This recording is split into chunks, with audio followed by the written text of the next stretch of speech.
Welcome traders to another global macro update. We're going to be discussing a couple news stories today and then jumping into the charts. First is going to be a quick look at the COVID spread. Quickly just going over the numbers, we see that there is almost 420,000 people confirmed. China is holding, but Italy is growing every single day, so the US is growing really exponentially. All the countries are.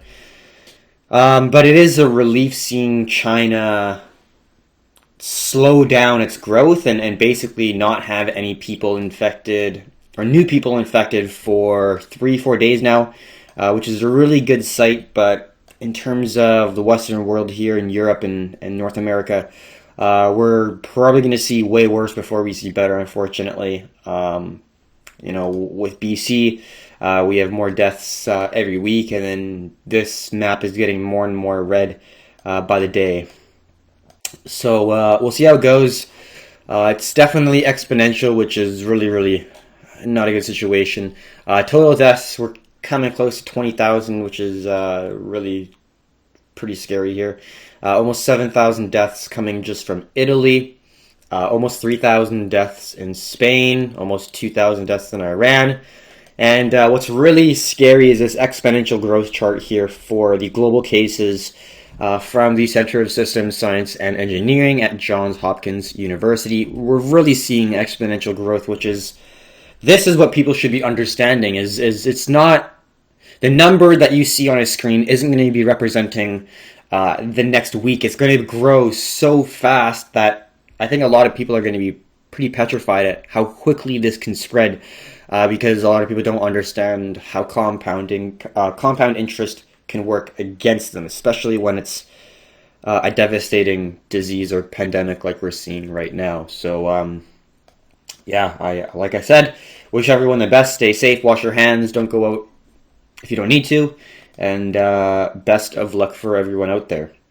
First thing we're going to look at is this headline here. Fed enlists Blackrock in its massive debt buying program. So the Fed needs help with actually buying all their assets that they're actually purchasing. Let's dive right into it here. The Federal Reserve tapped Blackrock, which is the world's largest asset manager, to shepherd several debt buying programs on behalf of the U.S. Central Bank as it works to receive an economy reeling from the spread of coronavirus.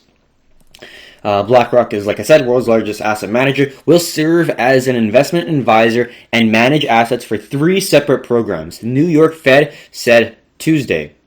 Those include 2 new facilities in the central bank announced Monday to provide liquidity to corporate borrowers as well as purchases of agency commercial mortgage-backed securities. The central bank has taken dizzying number of steps in the past 3 weeks to help support the flow of credit in financial markets and the economy. In a surprise announcement Monday, it said that it would make unlimited purchases of treasury bonds and mortgage-backed securities, while adding that it would also begin buying agency commercial mortgage-backed securities. The New York Fed plans to buy about $50 billion of agency mortgage-backed securities, which are issued by housing market giants including Fannie Mae and Freddie Mac every day this week. $50 billion worth of mortgage-backed securities, which are issued from Fannie Mae and Freddie Mac, are being bought every single day. That is an unbelievable amount of money. The last little paragraph here, the Fed's move to tap BlackRock carries echoes from the U.S. financial crisis in the fallout from the 2008 meltdown and its subsequent bailouts. The central bank turned to the asset manager to run portfolios of mortgage assets from Bear Stearns and Insure American International Group. So it's happened before in 2008, and it's looking like it is happening right now. But that's crazy, hey, $50 billion every single day this week. That's a large number, pretty unconceivable to many. And now, because we're Canadian, we're going to talk a little bit of Canada. Canada is now thinking about starting quantitative easing for the first time and putting interest rates to zero, similar to what the U.S. has already done, because Canada, the central banks don't really have much else to do. All they have left is to lower interest rates and to print more money. Excuse me. So let's jump right into this news topic here. Oh, excuse me. Got the some burps from coffee here. So let's dive right in. The Bank of Canada restated its authority to buy corporate and municipal bonds according to a public notice by the central bank last week. Governor Stephen Poloz, I think that's how you say it, issued a restatement of the Bank of Canada's policy in the Canada Gates, I think. It's a newspaper from the Bank of Canada, very well known. I still don't know how to say it, though. I think it's Canada Gazette. I don't know why I said Gates. Canada Gazette, I believe, on March 13th, on policies for purchasing securities that include the right to buy the debt of companies and municipalities when it is addressing a situation of financial systems stress that could have material macroeconomic consequences. So basically, I don't know who he's a part of for the Bank of Canada, but a member of the Bank of Canada stated in a newsletter, which is the Canada Gazette, on March 13th, that they are including the rights to buy debt of companies and municipalities when it is addressing situations of financial systems stress that could have material macroeconomic consequences. So they're basically starting QE now. This is the first time, really, and we can see right here. Talk about interest rates here, but we'll just talk about this previous statement here. The central bank may be forced to begin a quantitative easing program for the first time in history, analyst says. The country contends with dramatic rise in unemployment. So first time in history, they're going to try this quantitative easing like the United States implemented in 2008 in the financial crisis. And people have been seeing that it worked in 2008 for the U.S. Why doesn't it work now? Is probably what they're thinking. Bank economists now expect the Canadian economy to shrink between 10% and 24% on an annualized basis, a recession deeper than the worst of the 2008-2009 financial crisis. Many see this as inevitable that Poloz and his government council will cut the overnight rate to near zero, then start rummaging deeper in their toolbox. We think the bank will be forced to adopt QE in that they'll look into ultimately buying up to $150 billion in securities, said CD Security macro strategist Robert Both in an email. So Canada is also implementing quantitative easing, probably going to cut their interest rates to zero, similar to America. So don't be surprised if it does. Negative interest rates is not out of the question as well. So we do have to consider that. That is the global macro news complete. Now we're going to go into the charts here. Looking at gold initially, had a very, very strong push up. Very, very aggressive move back to the upside here. Lots of volatility we see in the markets. Broke right past the 1600 level of resistance. Very, very significant, as we can see if we zoom back out on the 12-hour or daily. We can see it's a pretty key zone within the chart, and we literally broke right above it with no real hesitation whatsoever. Very, very aggressive move to the upside from gold here. And at this point in time, shorting this would be absolutely stupid. You're just jumping in front of a train. But I personally think that there's going to be another drop. I don't think it's going to come back up to here. We will want to see how it reacts to our current level around 1640, 1650. 1640, I think, is a better safe area that we're going to be holding below. But yeah, a massive move from gold here. I believe the quantitative easing, like the unlimited QE call, started the move from this point on here. I think this from the 1480s to around 1550s was just the impulse move after the squeeze. But the extension on that was probably due to the fundamental catalysts of the Fed announcing that they're going to be doing unlimited QE. So, looking at the catalyst of the central banks basically printing whatever amount of money they need in order to try to combat this virus, that's going to be pretty bullish for safe haven assets like gold. So we got our next level of resistance at around 1700, let's say 1680, let's say. and that's going to be the next major level of supply. But we're currently holding a level of resistance right there around 1630. So we'll see how the price reacts, but that was a very, very, very strong bullish move that we got. Massive. But, in 2008, we got a lot of volatility from gold before we got the long extensions and the long bullish push that we got kind of that 200% move. So, in my personal opinion, there will be a lot of volatility, but I do think that we will see some volatility to the downside again. In my personal view, doesn't mean that it'll happen, but the fact that we came right back up does show a lot of bullish pressure. But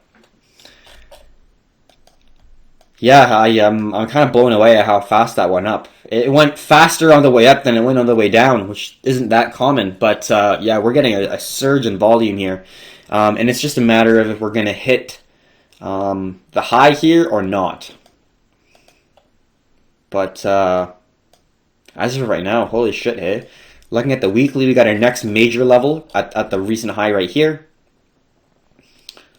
And then we zoom this all the way back out. We can see the 1550 is a major zone that we can see the price hold right now. So we got a couple of minor zones right here, but the major zone is going to be around that 1550 mark, which I was surprised it blew past so quickly, which was right here. But when it blew past that zone, it really, really just got a massive surge in volume and pushed the price for all the way back up here. But I'm not really seeing any resistance other than horizontal levels of resistance. Let's just quickly look at the fib retracement. Yeah, it's way past this 618 there.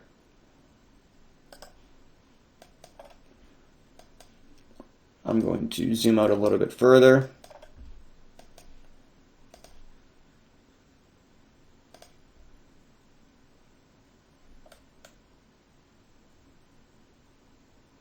So that could be a possibility. So what we're seeing right now, let's take this.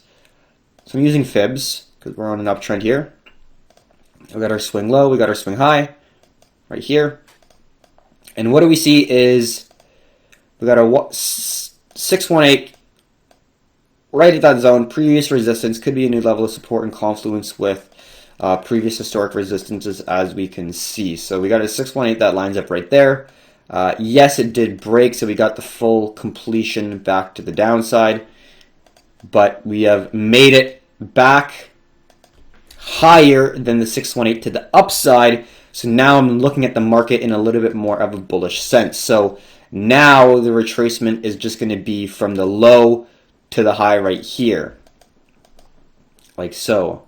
You can make that right at the candle closure, right like so. And this can be right at the candle closures, like so. Okay, so this zone, as we can see right here, is going to be a potential now new level of support. And we'll talk about it right now within the market structure. Let's just go here. So we got a swing up. So this is a swing high and this is a swing low.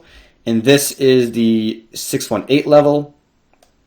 So if we see a comeback price here, could be a nice level of support that we could hit. Also previous level of support and resistance. So it's very, very well respected at 1550 level. So we have to consider that. But we just made a massive move towards the upside. I don't think that entering along here would just make any sense because you're entering on the push. Like anything, market moves in waves. And it just made a market move to the upside, an impulse push.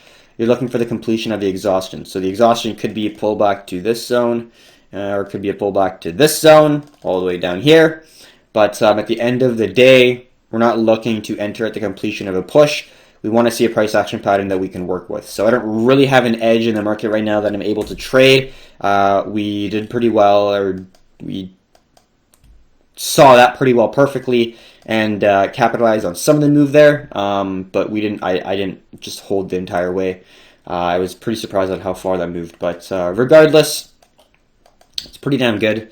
I did a little bit better with silver, but that was a solid move. That was a solid pullback, and it was a strong pullback. But as long as we were able to make that lower high, then I'm still looking bearish. If we're coming back and testing the highs here, then I'm not really looking bearish because it's holding the consolidation sideways. If anything, it's more bullish because it made a low, and man, it pulled and ripped all the way back up here. That's a strong move. But if it's able to hold that lower high, then you can form a potential lower low, testing the 1350-ish range or down around here maybe. So we'll see it react around here. I don't really see anything. We just played that very, very well. So now we're just going to see how it's going to react to the next level of resistance. Silver is definitely more interesting. Looking at the daily chart, we can see that I'm expecting a pullback. I don't think it's going to go past this zone as easy as it looks like it is. We got a candle closure on the daily right at the top of the range at $14. And the next daily candle is going above, but I think we will get a pullback and a rejection back down. So I'm expecting this to pull back, but we'll see. We're pushing above it right now, but looking at the weekly, look how strong this zone is.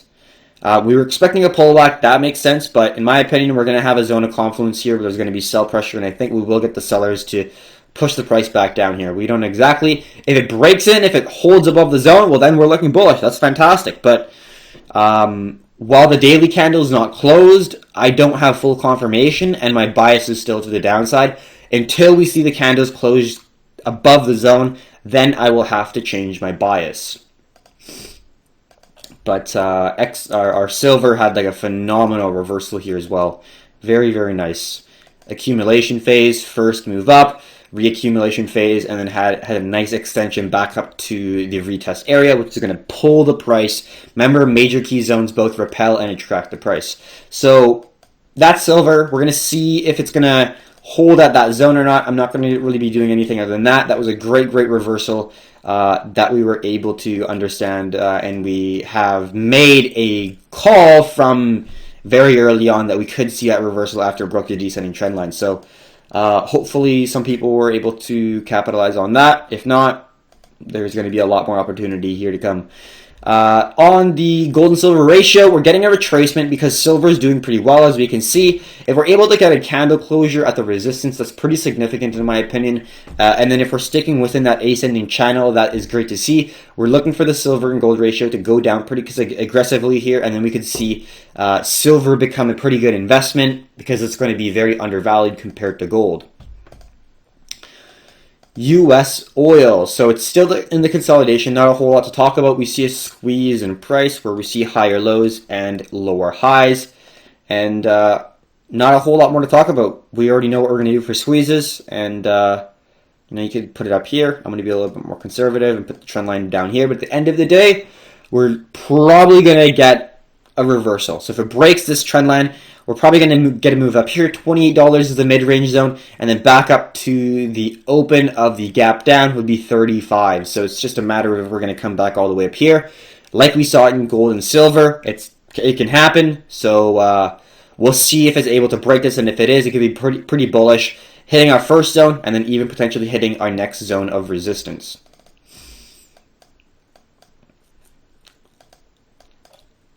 Our EOS trade not looking too bad, holding that nice level of support. That looks fantastic.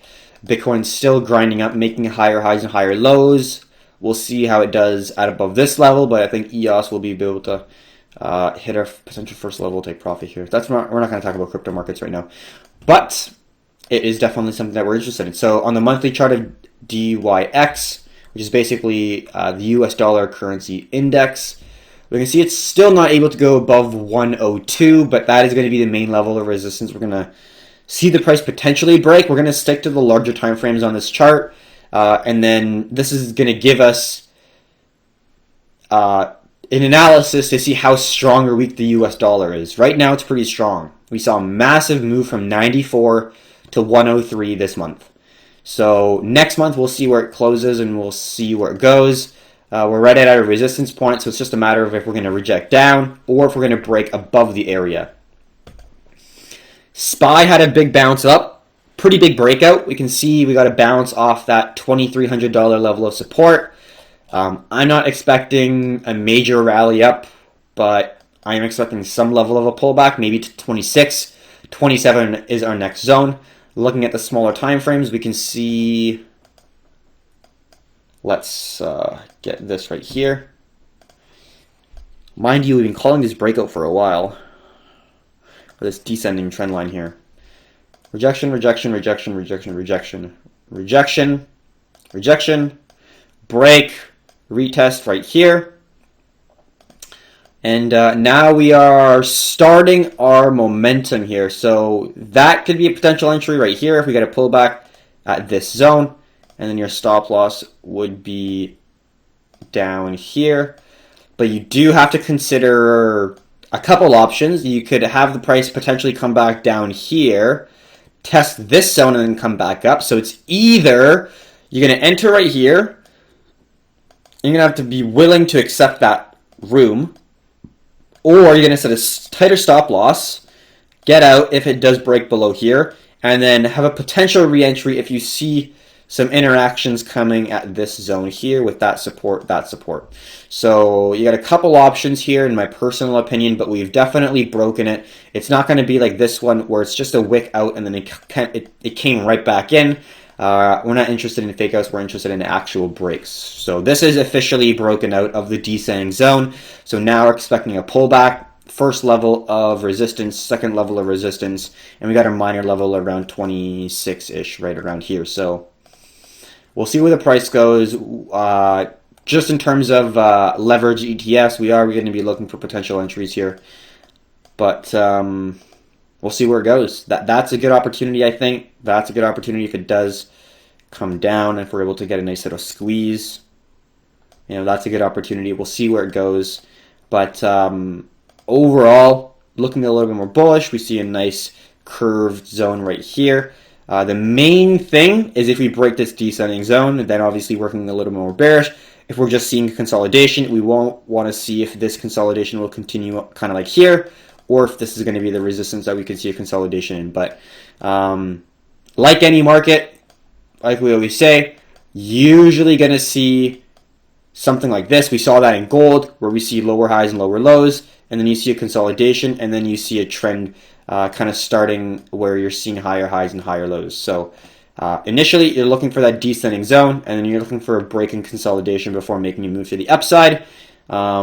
And that's kind of what we're looking for in this situation. And we already broke the descending zone, so now we're looking at it horizontally. We're not looking at it at a bullish way just yet, because we still have to ensure that we're not going to just come like down here. We want to be ensured that we're trying our best to understand that it's going to be holding that support before we look to enter ideally.